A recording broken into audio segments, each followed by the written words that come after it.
one day we'll part. I see revenge is sweet. You're gonna eat out your heart like a public speaking class or the Spanish Inquisition.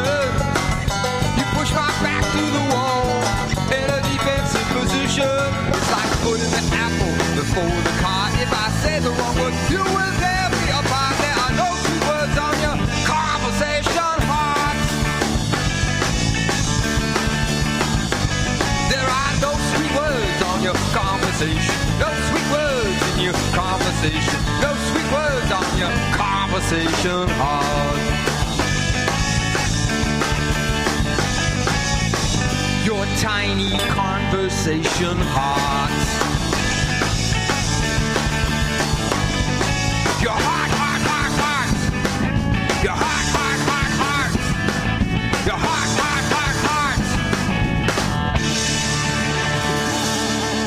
heart. A little Jonee Earthquake right here on the Tony Jones Show. Your tiny conversation hearts, the name of that track. Before that, we heard from Susan Said. That track was Bleed. The Tony Jones Show continues. I want to say a big shout out to Arm the Pit, listening from Texas. Don't forget Facebook.com/Tony Jones Show or at Tony Jones NRI on Twitter. Feel free to interact with us. Our old pal Lisa Gorley is in studio. Go to lisagorley.com and check out just hideous pictures of me fat with weird haircuts throughout the years. That's lisagorley.com. Lisa, are you going to ever do a book? Everybody in Providence wants a book.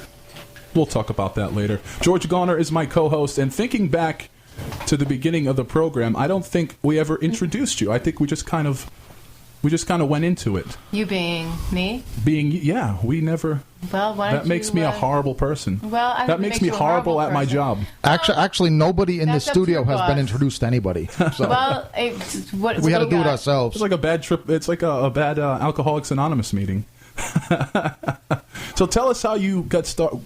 You haven't introduced me. You still haven't introduced her. Cheri Dahl is in studio this evening, performing live, chatting. We have you. That's true. My name is Cheri Dahl. We have you here in studio. We're going to listen to you in recorded form, too, which I think is going to be really cool because people can see kind of both sides of what you have going on. Were you in a plugged-in band, different plugged-in bands at different points, or was it mostly the solo acoustic thing? No, I've mostly played in full bands from the time I was about 14 years old. And then about 15 years ago, my favorite guitar player decided to run away from New York, moved to San Francisco, and he handed me a guitar, and he said, "Here, buy this from me for $100. I said, "Darling, I'll give you $100.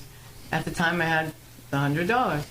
And he said, "No, I want you to buy it for me, and I want you to play it." I started laughing. He said, "No, really, you need to learn how to play guitar." Well, so that never worked out, but I play it anyway. and because of Josh's enthusiasm.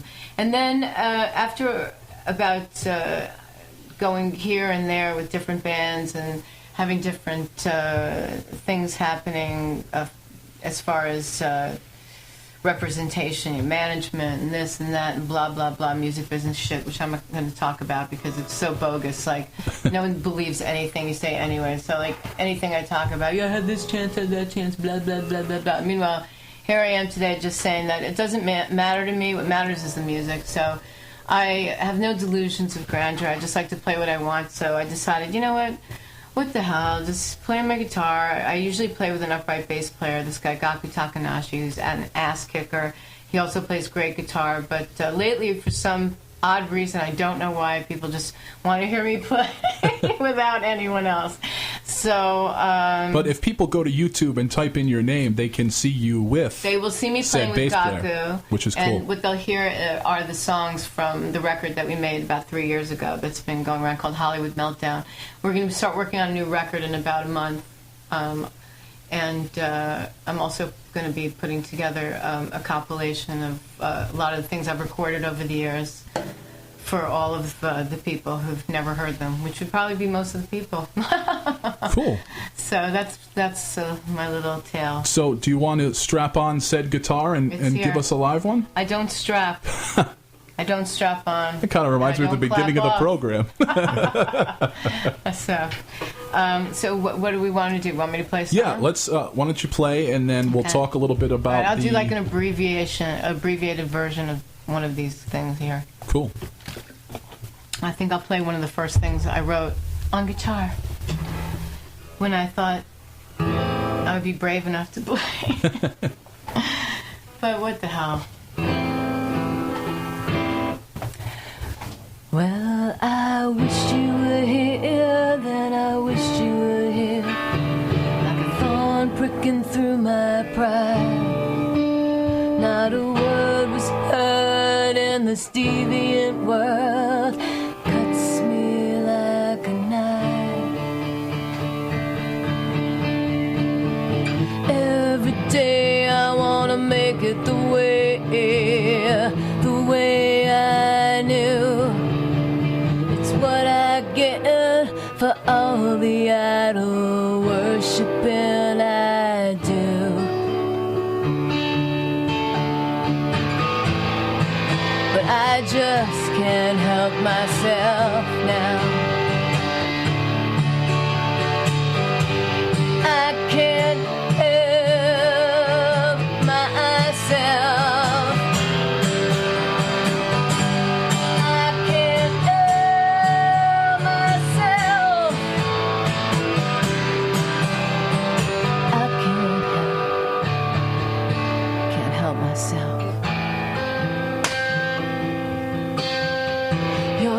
Force that echoes through the chambers of my mind. Once upon a time I had a lover, but he left me too in time. Every single day, make it all the way I knew. Now I'm lying on that bed of nails.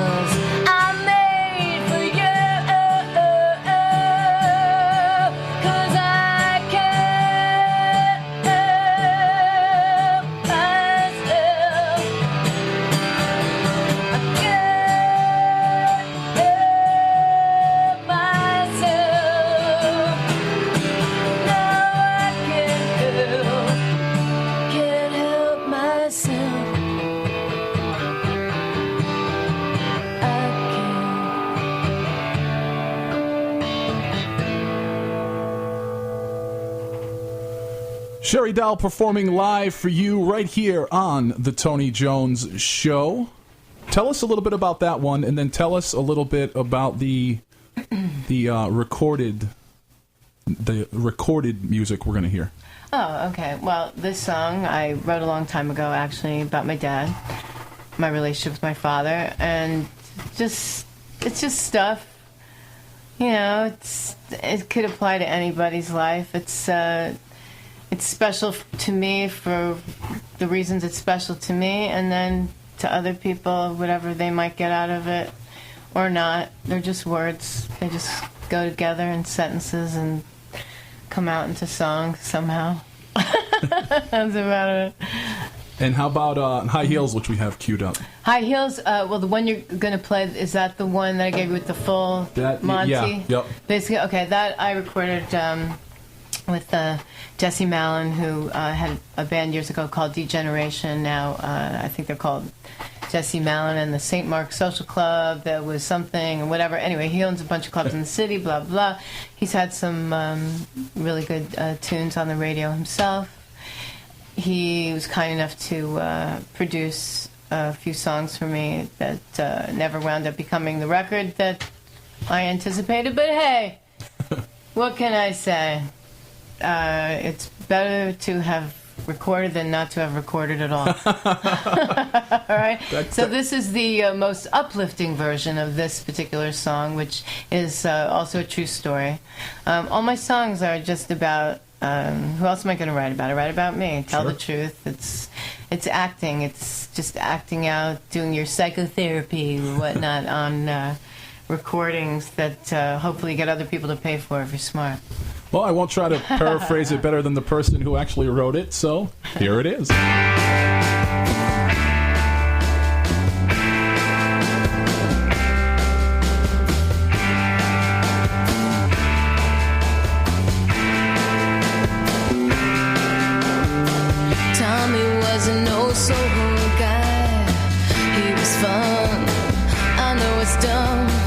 I guess I shouldn't have let him burn my arm with the cigarette.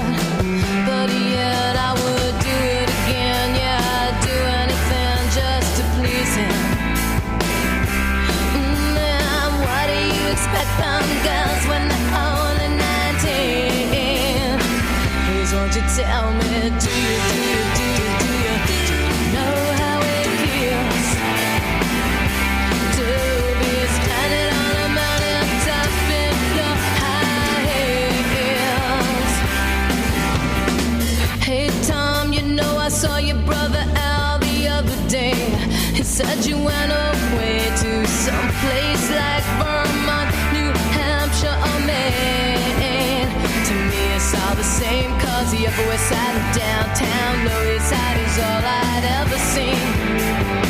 Now baby tell me, do you know how it feels to be standing on a mountain top in your high heels? And do you know what it's like? Pretending you're in love just for spite.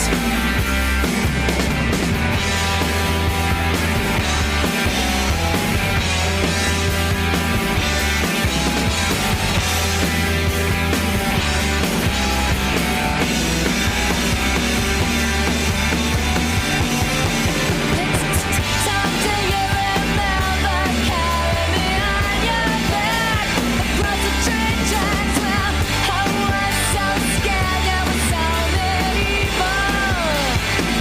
And now I'm old and alone, away to telephone and talk to you, tell you just how grateful I am. Tell me, baby,